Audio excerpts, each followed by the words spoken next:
Sometimes you gotta think outside the box, or on the floor. Are you ready?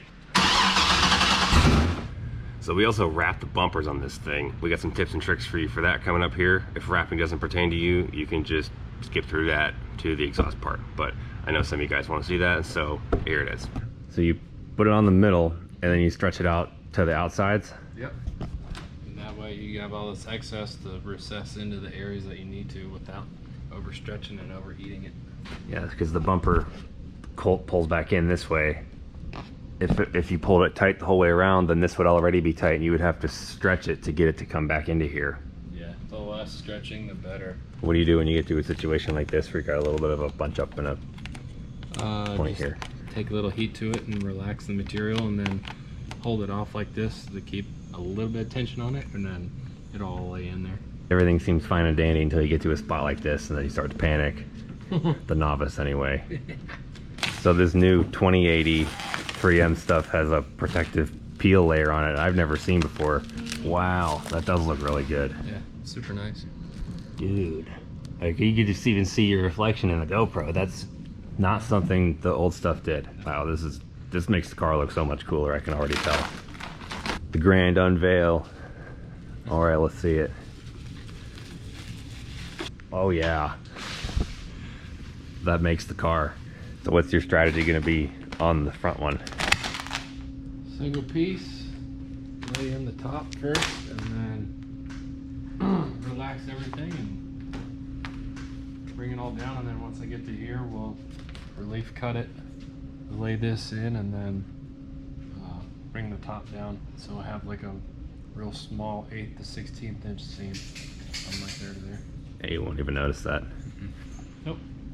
It'd be about impossible to stretch that over and get that to be flat. You get like a lot of fingering and stuff once you get into this area, because there's the way the bumper comes down here and there. Just wants to bunch up. Send me your cars. That looks so much better. It's freaking ridiculous. I wanted to do this for years, never had it done. But that 2080 3M stuff looks so much better than the old stuff. Print, install, anything from commercial vehicles to NASCAR to IMSA, show cars, wall wraps. You can get a hold of me at jwfsinc@gmail.com, and it's J. William Film Solutions. Well, hell yeah. Can't wait to like, do some wall wrap stuff in here. If anybody has any ideas, leave some in the comments. See if we can come up with something cool for this. The bumpers are wrapped, looks great and all. Justin wanted to hear it, so I fired it up and noticed a fuel leak. Cool. I'm gonna have to pull the feed and the return out and make new lines. It's just the return that's leaking, but I don't want to have them both leak at some point, so I'm gonna change them all. The line that goes from the regulator to the fuel rail was leaking when I brought this thing back from Pennsylvania and first turned it on. So that tells me that if the feed isn't leaking now, that it could. So we're gonna change that. Transdrac showed up. I had to build it, and the instructions were pretty funny. Check this out. Attention. Please turn valve to position closed before use the og. Nice. It was also just completely painted. Like the first time I pumped it, it broke this paint seal. And look at these directions. Ruined feet. The gasket. That's a washer. They call it the gasket. The oil ump, mint, MNT. Come on screw. That's what you say when you're trying to put it on. Part nay. Name, they miss a M. Don't exceed the tated capacity. Load it firmly on the center of the jack. Must be enough oil in the center so the cylinder can operate regularly. What the heck is that? Keep the removal parts to avoid rusted. Bro, what? I don't know. It's done. I'm gonna need it to get the gas tank out. Also going to space up the cross member a little bit, because you can see how far that transmission slopes back. I thought I figured out driveline angle when I first did this swap 5 years ago, but maybe I didn't. or maybe something got lost in translation when it went from the 90 to the 80, because I originally built this for the 6L90. So we're gonna space up the cross member, which will also leave more room for exhaust under here. 2 birds, 1 stone. We'll do that and then do the exhaust so it's, by the way, better ground clearance. All that stuff. So let's get this, get these fuel lines out, get this gas tank out of here. Some of you real G's might remember back the first time I went to test drive this thing when I brought it to Texas from Pennsylvania. I tried to do donuts and it would cut out on me when I slung it sideways and I didn't know why. Well, when I did this swap, I had a handful of friends help me when we got down to the wire because we were trying to make it for Drag Week 2017. Somebody else wired the fuel pump and I noticed that this wire was pinched over here. Now, I pulled on it a little bit and it broke. This just happened last night. And I thought to myself, I bet that's why I did that. Because when I would turn, I turned to the left, which would shove the gas tank to the right and cut that wire. That's why it was cutting out. I am pretty sure. So I'm gonna fix that too. When I first put this thing together, it had fuel pressure issues because RTV from the sending unit on top squished out, fell in the tank, got sucked up into the sock and was clogging the pump sock. Couldn't figure out what the heck was going on. Ended up being that. I was terrified that it was a similar situation. I'm pretty sure it was just that. So I'm gonna get these 2 bolts out of here, drop this tank with my new Ching Chong trans jack. And you like my custom painted diff cover that I did when I was like 18? You know, it was already off. I was like, oh, screw it, I'm just gonna paint it silver and put a sticker on it. Don't laugh at me. Actually, yeah, you can laugh at me. It seemed cooler in my head when I did it. But, you know, now it's just a piece of the past. I've never done this in the air before. It's always been on the ground. Last time I did this, wasn't even in a building. I did it on the ground in front of my garage. I don't know where the center of gravity of this tank is. I don't know how touchy the jack is because I've never used it. So we're just doing all kinds of new things here today. Okay, so it's not that heavy. Not too bad. I should be able to balance this if I lower it well enough. Okay, I can see all the stuff on top of the tank now. I'm gonna have to get in light in there and start disconnecting things. I believe when this was built, the tank was laying on the ground. So it should have enough slack in it to get low-ish. I just don't know how low that is. Well, I got the tank out and I found out that this wire that was chopped, that somebody ran through here. I don't even know who did that. This was for the sending unit, not the pump. I thought that I got lucky and figured out that's why I had a problem. It's not. But I dumped out almost all the gas tank and it barely got to like an inch to the top of a 5-gallon bucket. So I think that the fuel is probably just low and sloshing around. It was also really old, really dark colored, and it's almost like thicker consistency than gasoline should be based on how it fell on the floor after it came out of this AN9 that looks like it's older than me. I remember where it came from now. It came out of some other car and just happened to be long enough to use for this. It's been in the car since it had a big block. It's also very possible that the inside of this line is just degraded and kind of clogging up a little bit too. If the inside was bad enough to leak through the braided stainless part, it's probably bad enough to cause a blockage on the inside. I'm gonna take the pump out, check the sock. Maybe I'll take this out too, probably will. Just to see what the inside of the tank looks like, if there's any crud in there. I just wanna make sure the pump's okay and all good and nothing is clogging up the sock again, because I might as well do that while the tank is out. Let's see what's going on in here. How does the socket look? Can I get it out of here? That's another question in itself. I think this is a 400 pump, if I recall. Not sure if that's just wet or if that's junk in there. So I've been doing all kinds of stuff under here. One, changing the pinion yoke over to a 1350, put the new drive shaft in, all that fun stuff. Tank is completely out. Got all the thingies pulled out of it. As you saw me do that, I forgot. It's been so long since I filmed the clip, I kind of forgot what I filmed and what I didn't. I spaced the cross member up a little bit and made thingies for that on the other side of the wall. And I'm dropping the pan to put new fluid in, and I saw something that I thought you guys would think is neat. This little pan donut magnet thing, when I dropped the pan, was over here. You can see where it used to be. I pushed it back before showing you, but I was like, why is it over there? That's weird. And then I remembered, the truck that this transmission came out of got freaking clapped hard from the side. So it got hit hard enough to kick this magnet all the way over there. Like, that's not really easy to move. I think that's pretty impressive. Hopefully the rest of the inside of the transmission is okay too. I guess we'll see. So we're doing some errand running now. Figured I would bring the camera and show you guys a little bit. This place is called SRI Performance, and it's basically like a freaking warehouse of old NASCAR parts. So we're gonna go in there and get some stuff. Let me know if you like this video format where it's kind of spaced out over a longer period of time and more things get done, as opposed to just focusing a video on one specific thing. So speak up in the comments, let me know what you think. Let's head on in here and get some stuff. This is a bunch of headers and radiators in here. Rear ends, pit boxes, pretty much everything.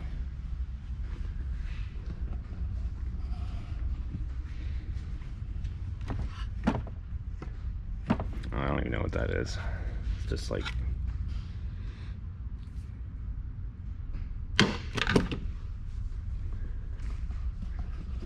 pretty cool. Making some progress on this boom tube stuff here.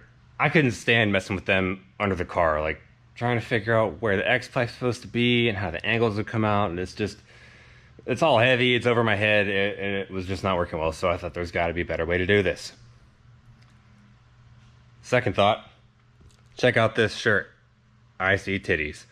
StapletonAutoworks.com. They're live right now. Go get one. We'll show you more of them at the end of the video, but I just wanted to clear up because I'm wearing it now. So I thought there's got to be a better way to do this. I measured the stick out point on both sides using the tires for reference about where I want this to be.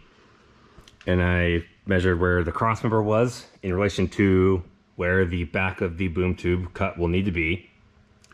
And I transferred those measurements to the floor because all this is going to be flat anyways. We got 64 inches from side to side. That's what I want. And the cross member was like however many inches from the exit point here to where I drew this line. Then I took this piece separately, held it up under the car, figured out how far back the X needed to be from the cross member for the pipes to be able to get underneath it and stay flat, and landed right here. And then I oriented the boom tubes exactly where I want them to be to get the most amount of boom tubage, because you know we don't want to angle it like that because then we cut them in half. That's not fun. We want the most amount of this as possible, and I also want them to stick out right by the back tire. So I got them lined up right where I want them. So theoretically they will get chopped like this, leaving the most amount of meat by just barely catching this corner here, which leaves me to conclude I need pipes that fit in here exactly to do exactly what I want to do. It's that easy. And to think I was messing with this for, I don't know, over the last couple days cumulatively, probably looking at it, getting frustrated and doing something else, a couple hours. Sometimes you gotta think outside the box or on the floor. Once I get the pipes that are made for that, I'll put them in, tack them in so that the boom tubes and the X are fixed. They will go under the car, and then I will worry about trimming these to mate with the headers, because the headers kind of stick out at different places, they're a little bit different. The key instrument to the sound is the X and those. So those are going to be symmetrical. They have fixed points exiting the car. They need to be perfect. So you have your fixed point B, your fixed point A being the headers, and the rest of it gets filled in the middle, which would be these pipes. Boom. Let's get her done. Oh, also, I don't know if you noticed, we did a little bit more organization in the shop. Stuck some of those up there, old World of Wheels things from when I had the Escalade in there in Pittsburgh way back in the day. And you know, I made this quick little hose rack, extension cord rack thing, just a 2x4 with some pieces of metal I bent on the back and screwed under the wood, and then that way I didn't have to put these hooks into here, and this could also be moved if I wanted to. Taking bits and pieces out of the shop, one annoyance at a time. So now I'm gonna go get some pipes to fit in there. There's a bunch of scrap outside. I'm gonna see if I can find some short little pieces, cut them, and see if maybe I can make something work here. Well, kind of got carried away in a sense, but boom. Marking everything out on the floor worked perfectly. Got it exactly where I want it. Everything is good. The headers don't come out of the exact same space, so I had to reuse some nasty old pipe from the old exhaust to get it to reach. But it's connected, it's on there. I got it held up with the ratchet straps for now. I gotta put the new fuel lines in, ones that we got made. Put the gas tank back in, and we can fire this thing up and at least hear what it sounds like. I still gotta make mounts for it, but I'm gonna do that after, because the exhaust is just kind of, it's not clamped or welded anywhere yet. It's just tacked in there to get the angle. But I want to hear it before I do anything else, because that's what I want to do. And if you don't agree with that, you can suck it. I want to hear it make sounds. Do you want to hear it make sounds? Yes. What are you doing right now? Packing shirts. Which shirts? My favorite shirt. Yeah. Yeah, these are pretty sweet. Do you guys think we should use this GMC looking logo on other stuff? It's time to turn it on. Are you ready? Yes. Find out how loud it's gonna be and what we're gonna have to deal with when we drive this thing around. Yeah. Well, I've gotta hook the battery back up. Something I need to fix. When this thing got wired, if the battery is hooked up, the ECU has power all the time. I didn't wire the fuse box. One of my friends did while I was working on something else. So I don't know how that happened. Yeah, we'll have to figure that out. And we gotta open the door because it'll get incredibly stinky in here very quickly. It's not very big in here. We'll see if it has fuel pressure. Can you go point the camera on the pressure gauge? Where is it? On the regulator, right up here. Oh. See if there's any leaks when I turn the key. Okay. Did it make pressure? Yeah. Anything leak? Not that I know of. Okay. Didn't see anything. I think we're good to start it. Are you ready? Yes.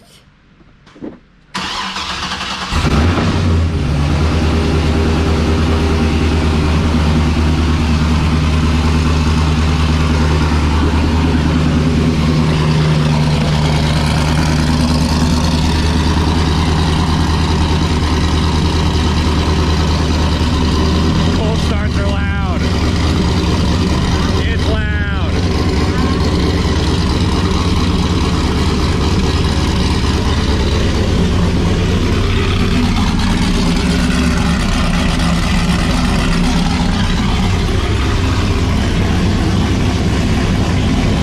Do you want to rev it? Do it. Light rev. The engine's still cold, so don't rev the crap out of it just a little bit. The engine's still cold, so don't rev the crap out of it just a little bit.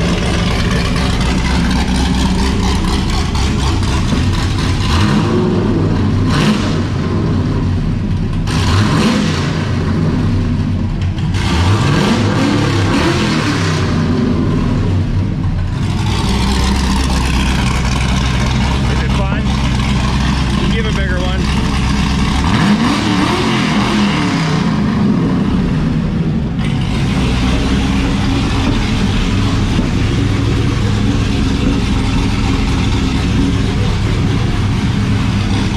You can shut it off.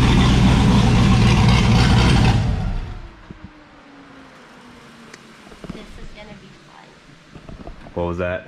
This is gonna be fun. You guys think it's gonna be fun? Cause I think it's gonna be a lot of fun. Whew. That is really cool. Is it stinky in here? No, it smells pretty good. Smells like my grandpa's barn. Of carbon monoxide? Yep. Ever since I read about Rick Mast, Funny. and now I'm paranoid about carbon monoxide. Leave in the comments if you know who Rick Mast is. I feel like probably most of you guys don't. If you don't, look it up. Look how pretty it looks in the sunlight. It does. That black bumper is so freaking sweet. I need to get new headlights for it because that one's all messed up on the inside. And do a bunch of other things. You know, We need to clean it really bad. yeah, once we still got to hang the exhaust, weld it all up, paint it, and then we can take it over to the garage shop and cut these pieces and send them down because they know how to do that real good. Does anybody else mock something up just to hear it first for that extra last little bit of motivation before they actually finish all the things they're supposed to finish? Because I do that all the time. He's sitting out there and he looks so pissed. He like literally went to that corner of the cage. It's so loud. Yeah. We moved Ruger from his corner out of respect to his ears, which would have been blasting right hit his head. He probably would have gotten hit with a sonic boom and his head would have exploded. We have more shop dog shirts. We have smalls now. Yes, we were out of smalls. We got more. We got all the sizes all the way up to 6X, only though we got 3 6XL shirts. We also have the shirts that we're wearing right now, IC Titties. Huge shout out to the guys at ICT Billet who are fans of the channel and thought that joke that we made way back in Building Uncle Rob was funny. We asked them about doing a shirt like this for race week, and during race week, some of you guys might remember this, and the guy was like, "Oh dude, that's hilarious. Do it, I want one." So we did it. It's got Uncle George on the front. It says "Suck It." Have par for the course. Probably one of my favorite shirts we've ever had. He's dead. Moth not included. StaplesandAutoworks.com. Check it out. Get yourself one. Also, the next episode of Monte Carlo-ness will have the exhaust finishing up. We're gonna pull the grill out, put the heat exchanger back in, all that stuff. Get this thing actually like ready to drive. That's gonna be coming up next.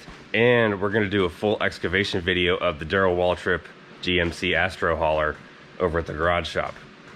We're gonna go through all those boxes, see what's in there. I'm really excited about that. What are you excited about? I think it'll be cool to see all the old stuff that's been sitting there forever. History is cool. It is cool. Oh, we also got the Good Wrench style pit crew shirts, except not this. This is a display shirt that happened to be sitting here. Terrible presentation.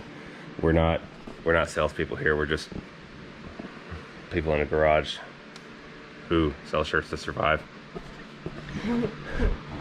Also, if you notice the big pile of rowdy sitting here, we have some cool announcements coming up with that.